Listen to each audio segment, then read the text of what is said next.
Ladies and gentlemen, Welcome to the TangentCast, kind of pre-3, but not really, kind of. yeah, today was an absolute bugger trying to figure out topics and... Yeah, because a lot of the stuff is like, oh, there's this game that, oh wait, that's probably going to be either confirmed or denied at E3. You know, what's going to be really interesting is how much butthurt and upset people there are going to be, and then everyone pins their hopes on TGS, because that seems to be like the industry cycle. That and, no, we can't trust that, it's going to be pre-rendered. To be fair, last year kind of hammered that home where Microsoft were like, yeah, all these interesting games like Crackdown and Scalebound, you won't see them at E3, but you'll see them at Gamescom. Did you know that I can't remember what the percentage was, but it was like 60 or 70% of games that were shown at one E3, I think it was last year, haven't been released? Yeah. A lot of E3 last year was like coming out 2016 or 2017 or whatever. I know. But that, to be fair, has also been the same for Sony as well. Yeah.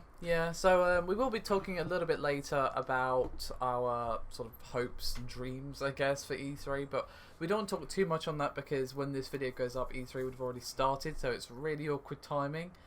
So yeah, let's talk about other things like how you've been. Well, as you know, I've improved my mobility over the last few days. Why didn't you let the viewers know your antics recently? Well, basically, I had to go to London for a contract I was doing. Yeah. Woke up at 3 AM cursing the fact that I needed to pee. Walked back from the bathroom to go back to sleep. Basically took half the top of my toe with me. Yeah. So basically was hobbling. Ended up still going to the London contract, which was a really stupid mistake. Yeah. Because it basically forced me to walk in shoes, and it didn't do my toe any good. So basically, over the last couple of days, I've been pretty much unable to walk in shoes because ow. Yeah. So I've not been able to go to the gym, haven't been able to keep up my cardio, which really pisses me off. Yeah. Haven't been able to do shopping or basically walk with socks or shoes on. So yeah, it's really interesting what happens when all of a sudden you can't walk as much. You feel like, the thing is, it feels ridiculous because you think to yourself, what, like, this is ridiculous. It's like a piece of missing skin on a toe. But as soon as you put the sock on, as soon as you start trying to walk in shoes, you can just feel it getting... I've had that happen in the past where I've just had like a really bad sort of blister or something on my foot, and all of a sudden like every step with a shoe on is like agony, and it's like I can't go anywhere. I can't do anything. I wouldn't even mind so much, but because it's under the toenail as well, I don't want to be missing a toenail by the end of it. And it's even worse because I can't do press-ups, I can't do squats, I can't do anything from home. So basically like vegetation mode. Yeah. So I haven't really been playing much. I've been playing a little Uncharted. Well, we'll talk about that first. Okay. Let's talk about antics on my side. Like, I haven't been hobbled, but I got an interesting phone call yesterday, late last night, which is why I'm yawning a bit and tired. Because basically my sister was in the A&E because her knee decided that it didn't want to be on the right side anymore, and literally popped out while she was just like at some club dancing. And so she was at the A&E at like 2 in the morning with her knee just like out to the right, and like there was like on morphine and stuff while they popped it back in. Morphine administered. And, like, she was messaging me earlier, just like her leg in a like the sort of like brace thing, and I'm just like, oh god, what have you been doing? Blood on the dance floor. So that was interesting when I got woken up. That'd be so weird, just be dancing next to someone and then the knee just goes ding. Yeah, to be fair, like, I think she was just dancing away, and then, like, you know, obviously her knee went and she just, like, fell and was just like, get help, please. And obviously in a lot of pain, I'm sure, as well. And she was saying how she waited forever for the ambulance to arrive, just there on the dance floor, just like, any time the ambulance, that'd be good. That's not too embarrassing or humiliating or... Yeah, to be fair, when your knees popped out and you're probably in, like, indescribable pain, you're probably not thinking about what random strangers think of you. I know I wouldn't be. That would be like the furthest thing from my mind at that time. It'd be more like, ow, my knee, what the fuck? All I know is she needs to do some lunges and mobility strengthening. Yeah, because I was saying to her, like, what have you been doing? She was like, nothing. And I was like, there's got to be something you need, just doesn't pop out for no reason. But it doesn't do nothing to do here. If someone wants to comment an image of nothing to do here from a knee, that would be great. Yeah. But apparently, get to work with Photoshop. Apparently, according to the doctor or whoever, that can just happen where your knee will just dislocate. That can just randomly happen. And fun fact for her, now that it's happened, it's easier for it to happen again. We need to get Stephen to help her out with joint and mobility training. Yeah, I think once she's not in a brace anymore, she needs to go see Stephen because that's not normal. Yeah, because honestly, joint and mobility pain. Cause he was telling me, because as you know, he was helping me out. Yeah. And he was telling me that my right shoulder, as you know, didn't have the mobility. But when he helped it, it was the mobility just felt so much better. Yeah, to be fair, even when he did my shoulder quickly, it was oh, that's so much better. Even that little sort of quick that he did. Yeah, tweak. Yeah. Well, that's what you get when you've got a personal trainer that knows everything. Basically. Yeah, it is pretty useful. Anyway, so I'm quite tired. So again, I'm not going to be on my A game today because I was kept up with that nonsense. That's okay. But you were saying you haven't been playing much apart from Uncharted. A little bit of Uncharted. Anything else? No. I've been really busy with things that are getting ready to review a new CPU, which was a chore because we were supposed to be sent a motherboard, and then the motherboard didn't get sent, and then we had to rearrange delivery, and it became a whole thing. So the review that I was supposed to do last weekend turns out not so much with the... It's I can review this if I had a motherboard. Here's where I put my motherboard. If I had one. Yeah, just looking at this I've got the processor. Turns out, and then the motherboard you've currently got is just nah. Yeah, so there was that. Yeah.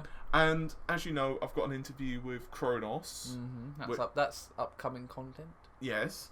And obviously that's Vulkan API, which I kind of knew a bit about, but I'm a bit behind on. So I don't want to be so... Vulkan, that's a thing that is a thing that exists. So how is the API? Yeah, and those are the questions. So that means I have to read white papers and figure out industry adoption and... So yeah, it's all great to have questions, but you need smart questions or at least relevant questions. And so I've just been looking at the adoption, how easy it is to port from OpenGL or DirectX to Vulkan, figuring out what industry people have said, how AMD and Nvidia and other companies have interacted, figuring out how they've been advertised, and it's basically a whole thing. So yeah, that's basically been my life for the last week. Fair enough. I have been playing the same thing as last week, which is just Overwatch all the time. To be fair, I can't say much because back in the day I used to be so addicted to Counter-Strike. Yeah, I mean, as I said before, I'm just not sure what it is about it that actually makes it interesting for me, because ordinarily I don't play multiplayer-only games. Don't worry, Blizzard will fix the interest. To be fair, they've actually been nerfing the things that need nerfing for once. They haven't been doing that Blizzard thing where everyone's like, you need to nerf this because X, Y, and Z, actual reason. That's not just I don't like this character, you know? They haven't been doing the Blizzard thing. We're like, no, we're not going to nerf that thing. We're going to nerf this other thing that's already underpowered or whatever. They haven't been doing the Blizzard thing yet. Okay. The game has only been out 2 or 3 weeks. To be fair though, Blizzard are a massive company, so... Yeah, so I've just been playing a lot of Overwatch. Been trying Not all to of them can stick crayons up their nose. I've been trying a few different characters because, as I said, I play a lot of healer and tank, but I've been trying different healers and different characters as well. I played for the first time last night just because no one wanted to play a fucking sniper, so I was like, I guess I'll do it then. I'll try, whatever. And so I was playing this one character called Hanzo, who always seems to get the play of the game, the best play that someone made. And this literally on my second game as him, I got play of the game as him. I'm just that just shows how easy it is to get play of the game as Hanzo. You just made every Hanzo player butthurt. I just pressed Q. That's how I got play of the game. So you just kept pressing QQ. Well, I used his ultimate and killed a couple of people, and then killed one more, and then I got play of the game. Yeah, so you made them QQ. Yes. Alright, good to know. Yeah, so, apart from that, I haven't really been playing much, so we should probably just move on to topics. Yes. So I guess we should talk about the Neo, since we got some interesting confirmations and stuff. Yeah, so it's a thing that really exists. Yes. Shocking! Well, we all knew that it existed, but Sony hadn't actually said anything, but now Andrew House has said that, no, the PlayStation 4K or whatever you want to call it is a thing that is real. The thing is, here's what pisses me off. It doesn't piss me off, but it frustrates me. So we all knew it was real, right? Yes. So for them to say that it's real at that point with so many developers, it wasn't. If it was, we had to confirm it at some point. No. But here's my point. Like the mainstream press kind of jumped on it and like, yeah, it's real. Like, no shit, Sherlock. There were so many leaks, so many. No, it was blatantly obvious it was real. I was just sort of like covering ourselves every time I'm saying just like allegedly, just in case. But I mean, the fact that it wasn't going to be at E3, I'm surprised at that. But I do wonder, and I kind of want to talk about this actually in another video, like where I've had some more thoughts and kind of did some more research on the topic. But I do wonder if it was purposeful, and it was originally intended to be, but then Sony heard about Scorpio, which is supposed to be considerably more powerful than the Neo, and basically they decided to hold it back, or if it was always intended to be released later or shown off later, and they decided, hey, you know what, maybe we're not far along enough in development, maybe we're still trying to iron out how the ecosystem is going to work, or maybe they was originally going to release it this year and it's got nothing to do with Scorpio, but they were concerned about the fact that the PSVR is already swallowing up a lot of people's money. In theory, if the Neo was to come out this year, it would be out around the same time as the PlayStation VR, which, if I recall, is out October something. Yeah, because all the original rumours, and they kind of realised that releasing the two at the same time. That was the original rumours. It was supposed to be released around that time, maybe a month later.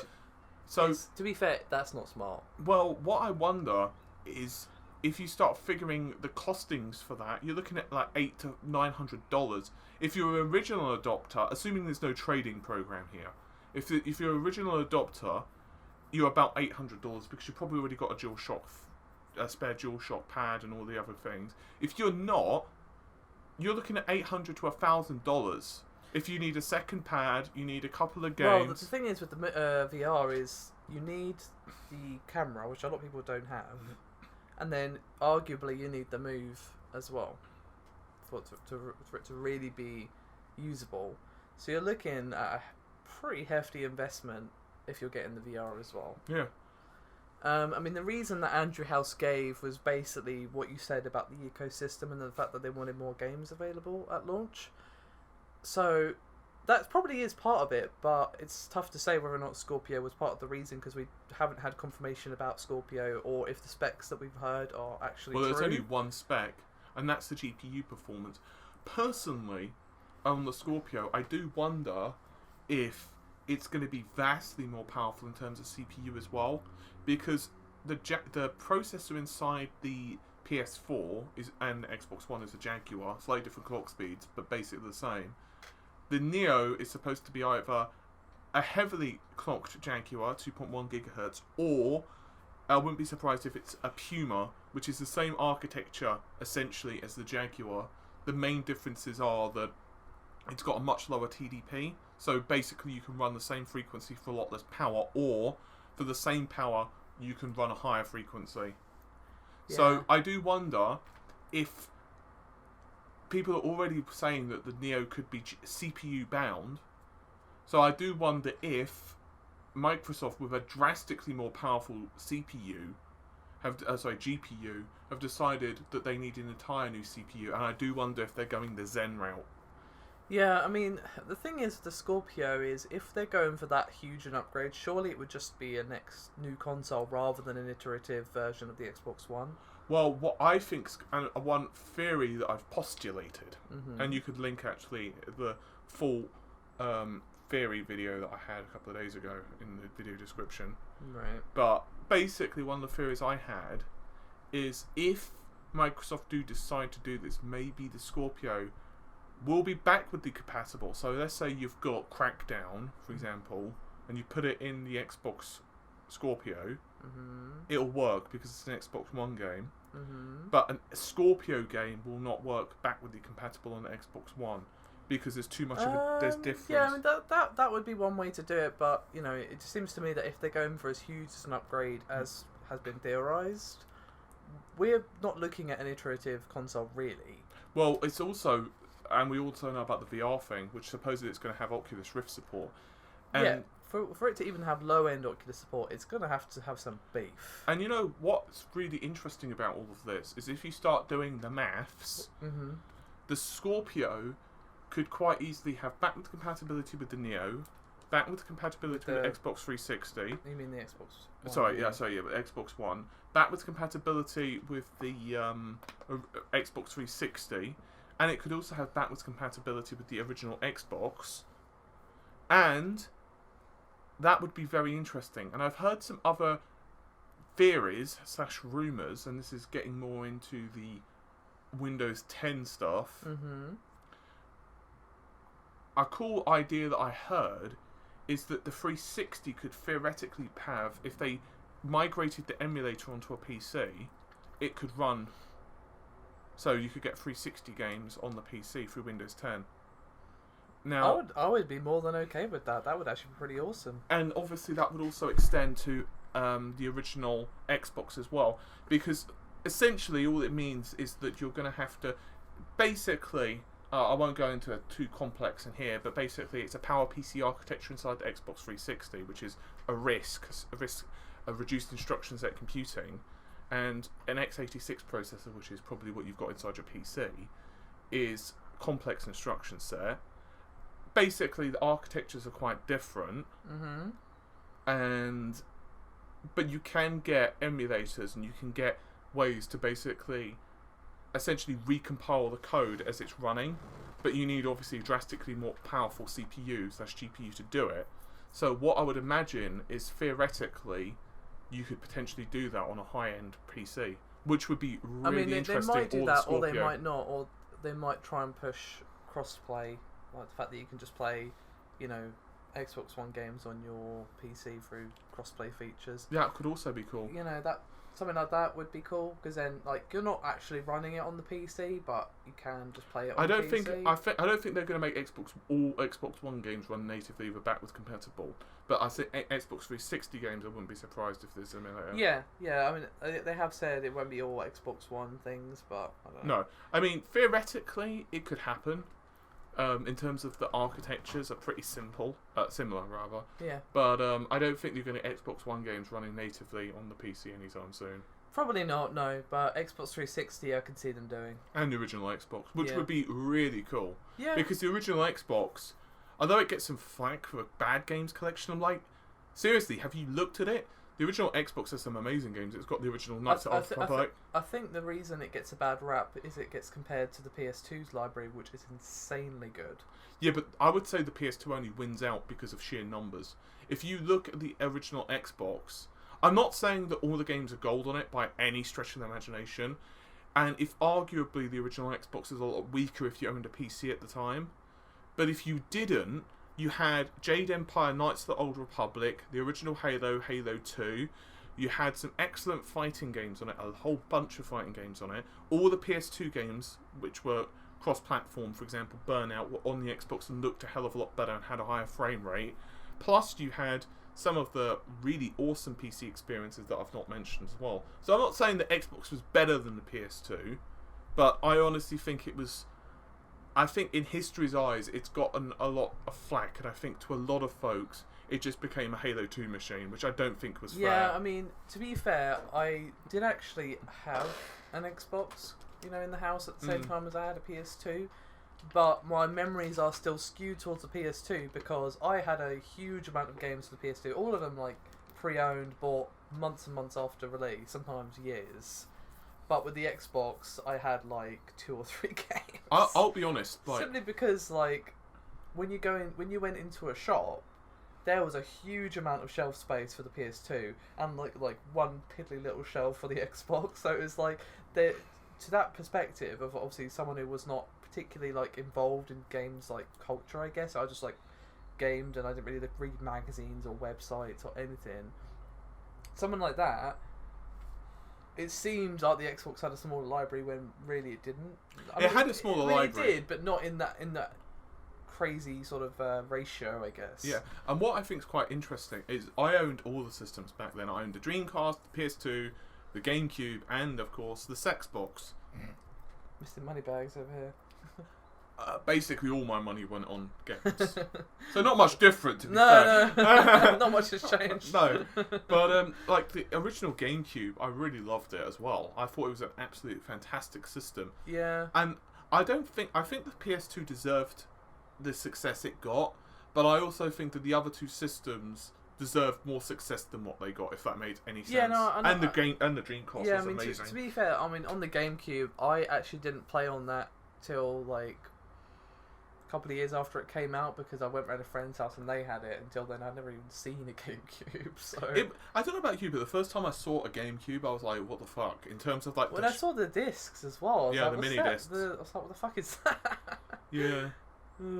Anyway, yeah, we've kind of rambled on this for a long time. So, let's talk about a couple of other things like Deus Ex. Basically, you've got the main campaign, and then bundled on the thing, you've also got a separate challenge mode called Breach, I think. And this particular mode has... breaches your bank account. Like, boost packs. Right. That obviously, you know, they've so generously given you the option of paying them real money on this $60 full price AAA title. To be fair, their trailer was received pretty well, so...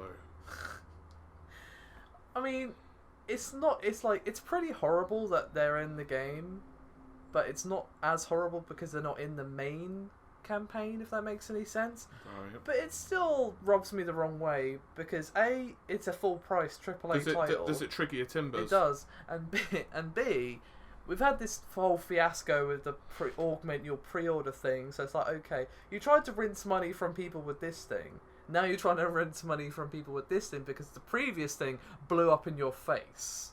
Basically, wow. It's how it's coming across. I mean, that's probably not the thought process, but that's how it would seem. Like, you know, they've already tried to be this like massive, like bloated leech with this other thing, and now they're trying it with this other thing. It's like, I don't know. I just dislike microtransactions. There's very few instances where they're okay in a full price game. They can be okay if they're done right. Say, for example, I personally hate them. Well, I dislike them heavily, but there is a couple of examples where they're okay. For example, to go back to Overwatch for a second, there are sort of loot boxes that you can buy with real money. Some people are really pissed over that whole thing. But the thing is, like, while I wish they weren't there, because again, I just really dislike microtransactions. A, the game is not full price on PC, it's only £30, and B, they're fully cosmetic, and I don't feel like the game really pushes you towards them. I have felt no desire to buy them, because it's like, if I could just buy a skin, I probably would, to be honest, but I'm not going to spend money on fucking gambling. It's silly. So I'm probably not even going to get the skin that I want, so it just seems like a waste of time, to be honest. I know some people obviously have bought them, undoubtedly, and lots of people have, but the thing is with Overwatch, they literally cannot do traditional DLC with that game. They can't release map packs because it will fragment the community, they cannot release heroes because that will literally break the game, and what else are they supposed to do for DLC? Nothing is the answer. So it's like, this is literally the only way they can support the game long term, obviously. I know the game is insanely successful, but, you know, at some point they've got to think about other things as well. So there are some times where it's okay, but that is the exception rather than the rule. The rule is usually, no, get out of my game, what are you doing? Speaking of get out, what you're doing, have you heard the rumours regarding the Microsoft stuffs? No, but then again, that is the vaguest thing I've ever heard you say. That's pretty impressive. I feel proud of that. I feel proud because I try to be vague as often as possible, just to say. No, saying the Microsoft stuffs is probably the least helpful thing that you could have said. Well, no, I could say game stuff. I could have just said stuff. Yeah, but still. So it's not the least helpful. It is, because I'm being hyperbolic, so continue. Right. So, basically, the rumours are, and some of them are started on Kotaku, some of them are started by Bob's Diner, they're just pretty much everywhere over the internet. A lot of them sprung up on NeoGAF from supposed leaks, and it is a whole thing. But to summarise, basically, Microsoft expected twice the number of installs on the Xbox. So the Xbox One basically sold a lot more. That's what they'd hoped for. And they'd also expected a lot more Windows installs. And that's one of the reasons that Microsoft being so aggressive at the moment with the Windows 10 upgrades. That's one way to put it. And finally, that the Windows Store has been a disaster. And some people were saying that, for example, Tomb Raider, 98, or I can't remember if it's 98 or 99, but let's say 98% of copies. Percent. Yeah. I know of what copies you're going to say, yeah. was sold on Steam. For Rise of the Tomb Raider. Yeah. The thing is, though, I actually meant to do a video on this a while back, and you just reminded me, and I never actually got round to doing it, so I'll probably get my ass in gear on that, is I wanted to do a look at the Windows Store, because it is horrible. It is so bad, and that is probably one of the main reasons that no one uses it. I also think the big problem with Rise of the Tomb Raider is you've got no advantage. Like, the game performs... You're literally crippling yourself if you get it on the Windows Store. Yeah. There are disadvantages and no advantages. Yeah, because it doesn't even support bloody FreeSync at launch. No. No exclusive full screen. So it's basically like me saying to you, okay, we're going to go to the showroom and you get to pick between these two cars. Now, they're both Lamborghinis. But one of them only has 3 wheels. Exactly. 25,000 for either car. Now, the good news is, if you go with the 3-wheel Lamborghini, though, you give an extra 1% to me. Yeah. So, would you like the 3-wheel version? Basically, because, like, not only is the Windows Store horribly designed, like, it's impossible to find anything on that thing. It's really bad. Like, words can't even describe how bad it is. It's worse than Uplay, for fuck's sake. The thing is, like, as bad as Uplay is and as annoying as Uplay is, at least you can find things on it. At least I can go, oh, here's the newest big game that Ubisoft released. I want that. I'm going to buy it and I'm going to play it. Like, so no one ever, and they just buy it on Amazon because it's a lot cheaper. I know, but in theory, you can do that if you wanted to for some reason. Yeah, if you were... But, you know, just for example, back when I was doing the video, I was just like, let's see how much work it takes me to find Killer Instinct. And at the time, Killer Instinct had not been out very long. So in theory, you'd think it would be at the top of the page, Killer Instinct, download now, especially since it's like free to play as well. Like they do on Steam with the new releases. But no, I had to put in work to find that game. Have they improved it at you've all? Got all the do you think they've improved it at all? I haven't checked since then, so I'll probably have to check just to make sure it's still relevant. But I was trying to sort out what I was going to say. It's shit. Oh yeah, and then there's got all the UWP stuff as well, and all the disadvantages of like not having FreeSync enabled, and not having exclusive full screen, and not having mod support, and and multi GPU, and multi GPU, and all this basic stuff. It's like, for example, with Quantum Break on Windows 10, they made this big hoo-ha about how we've allowed you to have FreeSync, and I'm like, oh, have you now? You've allowed me to have this basic feature that should be on there anyway, and it shouldn't be a thing that you've added. It should be going without saying in 2016 that you've allowed this. And oh, we've enabled you to turn off AA, or enabled to change your AA as well. And I'm like, really? You've allowed me to have a basic feature? How kind of you. You're truly generous. It's so generous, Microsoft. Oh god, it's so See, bad. stuff like that, as much as I want to support Microsoft, stuff like that pisses me off and makes me want to see it doesn't entice people to go to Windows 10. It doesn't. Like, if people ask me, should I upgrade to Windows 10? I'm like, no. There's actually no reason to do that at the moment. Unless you're a heavy gamer, and you really need DirectX. Even then. This is one of the reasons that I'm kind of supporting Vulkan. Very few games have used DX12 yet. It's only really recently becoming a thing. I've got to say, I was a bit on Vulkan until I saw Doom. And I saw the insane frame rate it's getting on. Admittedly, it was a GTX 1080, so that's a bit of a cheat. Yeah, I know, but still. Yeah. And I was like... You know what you said, you're going to hamstring the API. Well, your GPU, you mean. Yeah, that's what? You're talking about Vulkan? Yeah. But I'm saying that they wouldn't want to hamstrung the GPU by using a bad API. And you wouldn't want it the other way around as well, is what I was saying. Yeah.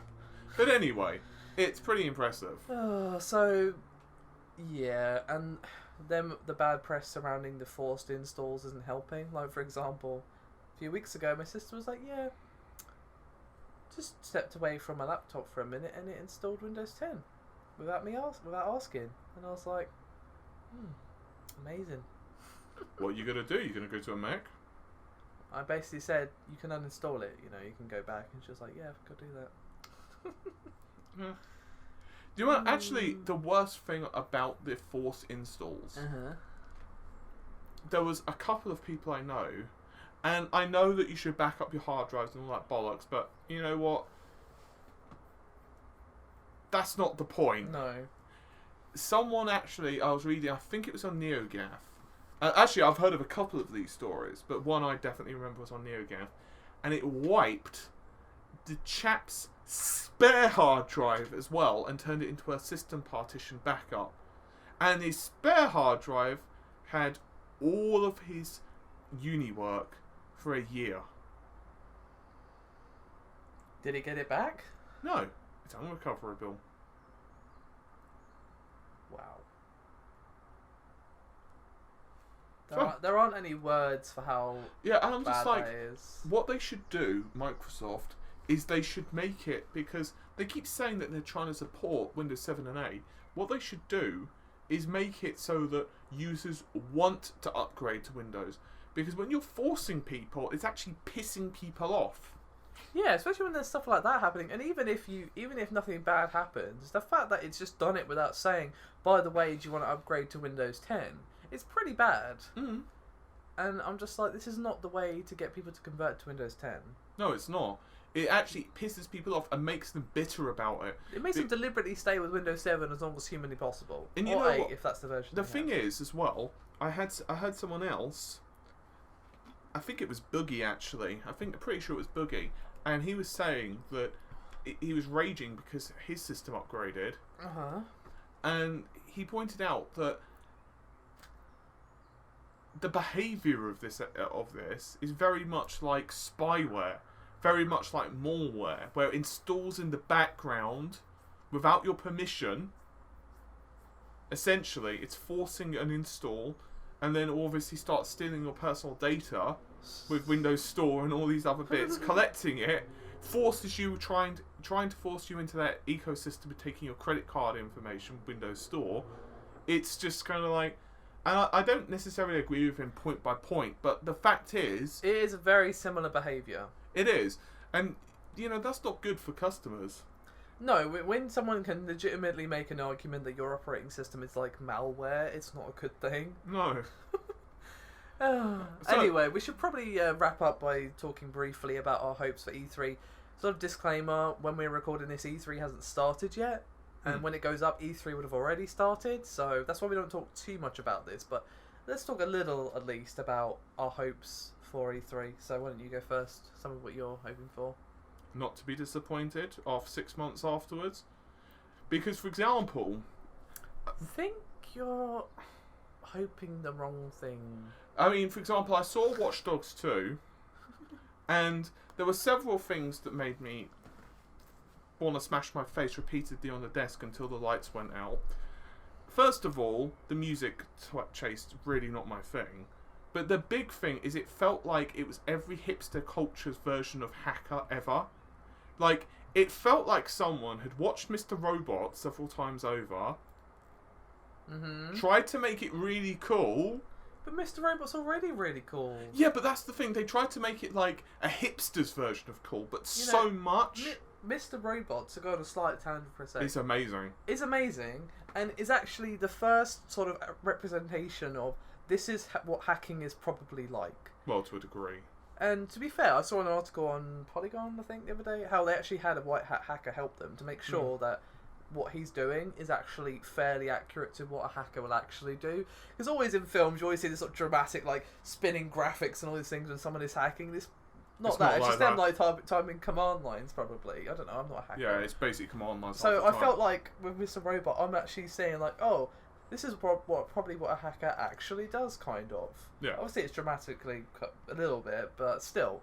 So the fact that they went they took completely the wrong message from this fairly accurate representation. Like, yeah, here's Mr. Cool. But you know what? He's got a bandana and he's got a hat. He's, you know, clearly they're going to use the word iconic again at some point. Exactly, definitely. And you know, the thing that made it worse for me is I saw these cool graphics. I was like, okay, this has got real-time lighting. That's going to go. These textures, that's going to go. You know, I did mention, though, in my previous video, the one that I was mentioning earlier, the same PS4 Neo thing. I did wonder if those graphics are actually really going to stay, but for Neo and Scorpio. So basically, if you own a vanilla system, fuck you. If you own well, not necessarily, because we didn't even get them good graphics on PC until a mod unlocked them. Yeah, but my point being that they were hamstrung because of the piece of shit known as the PS4 and Xbox One. I mean, the funny thing is, like, I did a video on the fact that it was revealed, Watch Dogs 2, and, like, half the comments are like, so, graphical downgrade? Yeah? Well, obviously. Like, probably, yeah, to be fair. Like, I'm not getting hyped about this one. I got hyped about the last one, and we all know how that ended. The thing about Watch Dogs 1 is that the protagonist was unlikable prat. He had no personality, he was fucking cardboard cutout. But I will say, if the game hadn't have been hyped as much as it had, it would have been okay. It crashed under the weight of its own hype. Yeah, but that's kind of Ubisoft all over, because they keep using words like iconic.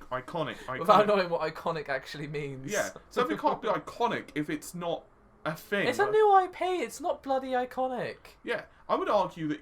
Like the Assassin's wristblade thing, that is probably fairly iconic now. But that's because they didn't try and force the message that it was iconic. They didn't say Altair's iconic wristblade. Yeah, like you can say that Albert Wesker's sunglasses are iconic, or Mario's cap is iconic. Yeah, no, that's actually iconic. Those are iconic things. When you say Mario, you undoubtedly will think of, you know, his hat and the dungarees and everything else. That's and iconic. Copyright claims and you know, same with Legend of Zelda. You're going to think of, you know, the Master Sword and the shield and stuff. That's iconic. When you think of Watch Dogs, you just think of disappointment. Yeah, it's like the iconic graphical downgrades.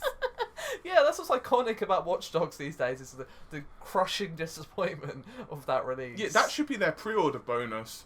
You get like you get a free serving of disappointment and crushed hopes and dreams. Yeah, well that's known as a collector's edition when you spent all the money, you see. Yeah. So we're hoping for Watch Dogs 2 to not suck, basically. Well, I'm hoping that nothing will suck. I'm hoping Microsoft will reveal a Slim Xbox. Which they probably will. I'm hoping that they'll stop picking their noses and properly support PC. I'm hoping Sony will stop picking their noses and just, you know, release some stuff. And I'm hoping that EA and all of the other companies don't massively disappoint me. And I know that sounds really like old manny and very like bitter. Get off my lawn. And I'm not someone who believes that like E3 is like the worst thing ever and every trailer is going to be a massive disappointment. But I think that you do have to watch the trailers with like, this is not going to be what the game is. And I think there are so many vertical slices now of E3. And I appreciate it, but I just see gameplay. I'm like, you know what? That's a good trailer, but I just see gameplay. Yeah. So as much as I rag on Nintendo for their shitty E3 performances, they do just show gameplay. Always. I think what I'm basically saying is what I want from E3 is not to be disappointed. Is just to see some real gameplay, realistic promises. Whoa, slow down. Realistic promises, some interesting hardware, and just to not see Blink 182 play for 3 hours. That would be pretty nice as well. Yeah, I mean, my hopes are, to be honest, to get a 2016 release date confirmed for Last Guardian. That could be delayed. Kingdom Hearts 3, I'm hoping for, but not really expecting. That's probably not going to be this year, to be honest. Probably going to be next year. So it could be delayed again. Because Final Fantasy is this year. So those two hopes. To be fair, to be fair to Square, they're an extremely wealthy company, right? Yes. They can't work on multiple things at once. Hold your horses, though. They can. They just seem to be incapable of doing that. Like, they literally had to take Tetsuya Nomura off Final Fantasy 15 and just go, stop it, and make him work on Kingdom Hearts 3 because he was taking way too long. That just amuses the hell out of me that they had to do that. You're doing it wrong, stop. It's like, That's her slapping him. Yeah. Yeah, just a clarification. Yeah, that was the... Yeah. So that, what else? Release date for the first episode of Final Fantasy VII would be good. That's probably not going to be this year, but it would be nice to know when it's coming out. See, the reason I didn't even say release dates is, although I'd love to see release dates, they keep fucking delaying them. I know, like, the last year has been delays, which I'm fine with, but some games, and we all know which ones I'm going to refer to here, so I'm not going to bother to spell them out, but some games, they revealed so early that it's becoming a running joke. Like No Man's Sky, for example. They revealed ages ago. Yeah, they revealed so early. It's not even out yet. They should not have revealed it so early. Because, you know what, if they feel that another 3 months, 6 months can make the game a lot better, I'm all for the delay. Yeah, I don't mind the delays. Like, I always say that it's disappointing, but I'd rather a more complete product when it releases, rather than it being broken for like 3 months. Exactly. But because then, realistically, you can't play the game anyway. Yeah. It's just more comical that they keep... Arkham Knight, for example. You know, they have these big, impressive trailers at E3, and then it'll be like, coming summer 2016. Obviously, that's last year, and then this year will undoubtedly be 2017. Coming at some point. Oh, one last thing. Release date for Honor, because that looked really interesting last year. Yeah, it did. Some actual gameplay for that would be good as well. So...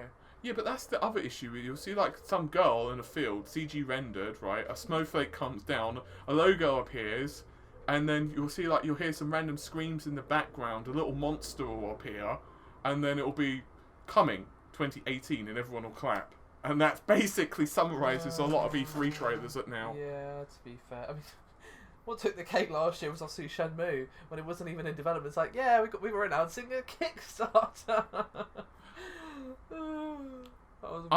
It's like, as much as that was really awesome news that it's coming out, it just made me laugh that they weren't even announcing the game. They were saying, give us money, basically. Yeah, basically, I'm going to come on stage with my hat open, and like, if you could just put some pennies in it as I'm walking around the collector's box, that'd be pretty nice. Yeah, the whole crowd literally stood up. There's my credit card, just use as much as you want. Yeah, you could do whatever you want to my credit. Quickly trying to think of any other hopes. Final Fantasy. Some nice indie games are always good. No, I think that's it. Some nice horror games would be good, but it's just because I love horror games. Yeah. You know what would be amazing? I would love to see the best thing ever. Okay. The best thing ever would be for Konami to have an E3 show, right? What are they going to do? Reveal any pachinko? Exactly. That literally would be their E3. So it would be like pachinko. Calm down there, Satan. Jesus. So literally they'll have like... That basically, this is what I'd do if I was a Konami rep, right? Just to really piss people off. Right. Right. I'd have an E3 show booked for like an hour. Right. What I'd do then... Right. ...is a couple of months before the show, I'd accidentally leak a list of things that are coming up. Right. So that'll be like Silent Hill, Metal Gear Solid, and I'll give it some cool name. Like the Ghostly Pain, right? And a couple of other bits and pieces, right? Yeah. And then I'd also leak a couple of platforms they're going to be for. So, for example, it'll be PC and Xbox. And then, what it is, when the show starts, it's pachinko for the PlayStation 4. You're giving them ideas. How great would that be? And you could buy it on microtransactions. He's giving them ideas. And you could buy it on microtransactions. Oh, God. And the good thing is, here's the good thing. Stop. Here's the good thing, right? If you give them only $9.99 a month, right? You'll protect your winnings on pachinko from other players. You'll have insurance. Oh, don't with that. That was so bad. That was awful. That was literally the worst thing ever. Oh my God. How amazing would that be? Don't give them ideas. If this happens, I'm blaming you. I'm just saying. The amount of hashtag fuck Konami would be amazing. Yeah, I actually think the internet would explode. That's the thing. And the lols factor. The lols. The rage would be rather lovely, delicious, but that would be the new Silent Hills. That literally would be it. And you're going down this really creepy corridor, basically, you go down this creepy corridor, right? And then you see Pyramid Head in the background. Right? Do you survive and you play pachinko? And if you win, you get to move forward. If you don't, Pyramid Head goes slicey slicey. Stop it. My dreams are all dead.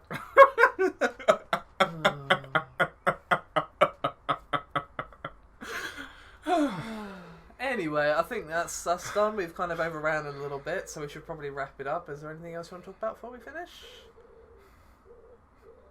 No? Yeah, I was just thinking, you know, it's fine. It's all fine. It's fine. It's fine. Oh, and they should also do Castlevania.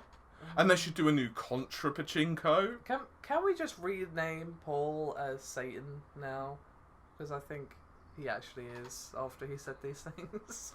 And what I think we should also do, right, from Capcom, right, is they should release a game, right, a new Resident Evil. Right. Right. But... Oh, Resident Evil 2 release date, that's another thing. Yeah, sorry. So basically, the new Resident Evil 2 comes out. Yep. Right. But... the monsters, the cutscenes, right, and the guns, yes, they'll be added 3 months later as like content.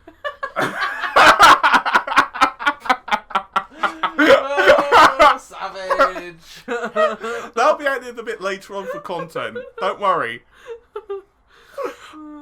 Like, you know, and what they'll have it, what they'll call that is the story mode.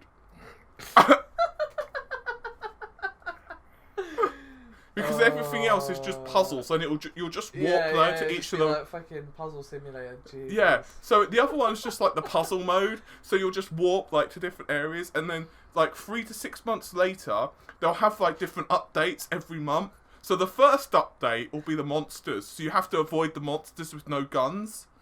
So it's basic like tofu mode. Then the second one is that you actually get to run to locations, like you actually get to go through the rooms rather than just automatically loading.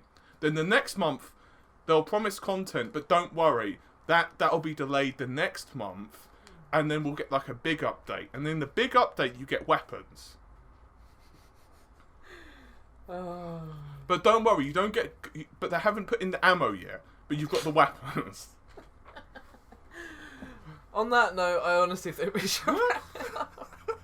I think we're all just going to be crying and huddled in the corner at this rate if you keep going. Yeah.